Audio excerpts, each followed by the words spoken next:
ఇవాల్టి కథలో మనం గజేంద్ర మోక్షం గురించి తెలుసుకుందాం. చాలా కాలం క్రితం ఒక రాజు గజేంద్రుడు అనే ఏనుగ్గా పుట్టాడు. అతను అడవిలో తన కుటుంబంతో సంతోషంగా జీవించేవాడు.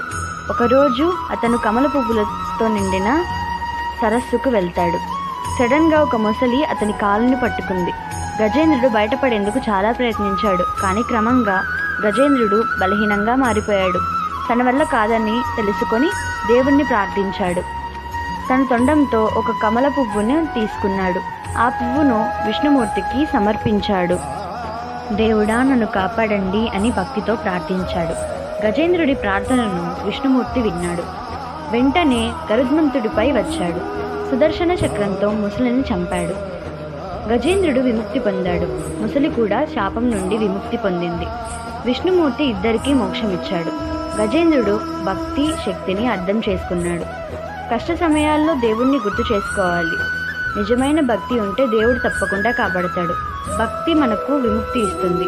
నీతి: నిజమైన భక్తి మరియు విశ్వాసం ఉన్నవారిని దేవుడు ఎప్పుడూ కాపాడతాడు.